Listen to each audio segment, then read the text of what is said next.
Hey guys, today is Wednesday and I'm your host Kai, and I'm going to start off my video by showing you off my new haircut.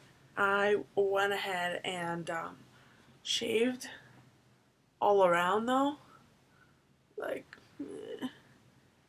and even in the back. Exciting stuff. So I'm going to jump into the topics. The first one was, about how do you shop with your parents when, they won't let you shop in the men's section, or, if you're a guy, you can't shop in the women's section because your parents won't pay for your clothes, basically. I think we're in an age of metrosexuality and androgyny.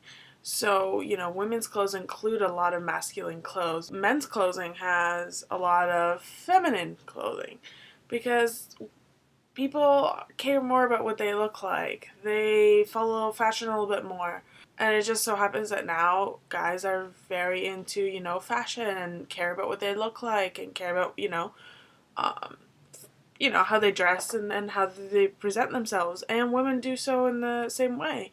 We've become not so much, we're not put in a little corner and pedestal and been told that, this is what we have to look like. A lot of girls dress, a little bit more, it's not like, it's not all about the dresses and the skirts and stuff. There is still all that stuff for girls if they like it, but you can still shop for things that you like. Maybe it's not exactly what you want. Maybe you really want the men's clothing and you're a girl, but you can't really do anything about it when your parents are the ones who are buying it. You could try and explain to them that this is your style and that's what you would like, and explain to them that, we're at a time where it's okay to dress a certain way. Nobody's gonna, judge you too harshly.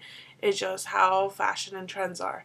But if they're completely against it, then, you could always shop in your own gender. Again, I put all these in quotes because we don't like using these words because I think in a few years they're going to become obsolete. They're not going to mean anything. What will gender mean in a few years?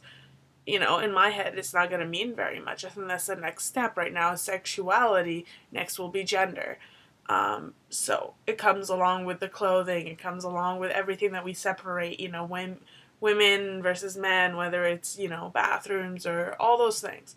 So I think in time, all that will change. But if you are struggling right now, just try and find clothes that maybe, are not, you're not going to go and find a flowery dress and put it on.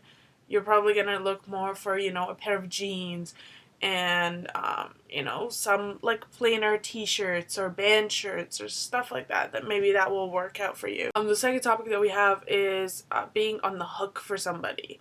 So that means that, you basically will drop anything and will do anything for that one person that you're not even dating.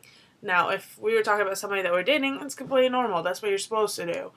But when you're not dating them, how do you how do you handle that? I'm the kind of person who does that for pretty much all my good friends.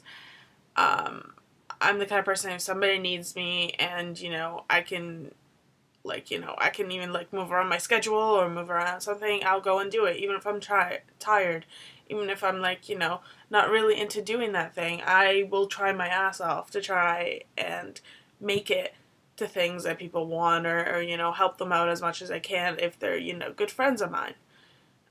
Which is not always a good thing because I do end up, straining myself and stretching myself a little too thin, trying to do everything for everyone. It's a balancing thing. But is there that one person that I'll absolutely drop everything for that's not, your girlfriend or your family? When I was younger, I think I had one of those. When I was younger, I was in high school, upper years high school, I had a best friend that I think I pretty much would do anything for. She would say, jump, I'll jump. She would say, hey, middle of the night, I need a ride somewhere. I'll get in my car and go get her. I will get myself in trouble in order to help her out if she says, anything I did. Now, that kind of in my head, now that I think back, because I wasn't out at the time, does that mean that maybe I just had a really big crush on her? No, it wasn't that. I think back and I don't think I thought of her that way. It was just kind of, I'm the kind of person who likes, I give a lot and I like to, and it gives me pleasure when when I, see somebody smile or if I make somebody smile. I know that she was always a big dog person. She always wanted a dog. And, so I went out of my way to talk to her parents and to do a whole bunch of stuff in order to get her a dog, like a puppy, purebred, the kind that she wanted, for her 18th birthday. Now, could I afford it at the time? Hell no. That thing was really expensive.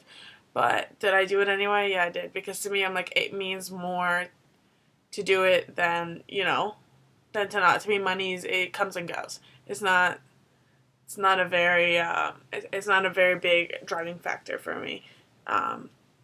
But now you would think, oh, that's amazing, like she must have appreciated it, and she did at the time and stuff, but are we friends now? No, we're not. So that tells me that maybe, I should have, gone all the way out of my way to do something like that. You do that for somebody, who is very close to you, like your family or something like that, but I don't think you should go that far for somebody that you've, known for a couple of years and been friends with, that really, you think back, never did anything for you. You did everything for them. So in that situation, my opinion changed. Like before that, I would tell you, do anything for, that person. It'll bring you, reward in the sense that you'll feel better and, you'll be happy that somebody else is happy. But if they're not the kind of person who reciprocate that and don't do that kind of stuff for you, and if it starts affecting you, like at the time I was single, so it didn't affect me in relationships, but if you were in a relationship and it is affecting your relationship, maybe it's, not the smartest thing to do. Maybe you should dial it back. Like still, be there for your friends when they absolutely need you, but it doesn't have to be every little, thing. It doesn't have to be every little party. It doesn't have to be every little, request that they want you, jump. That's moderation and balance. I think that's all I have for you today. I hope you guys have a wonderful day, and I'll see you guys next week.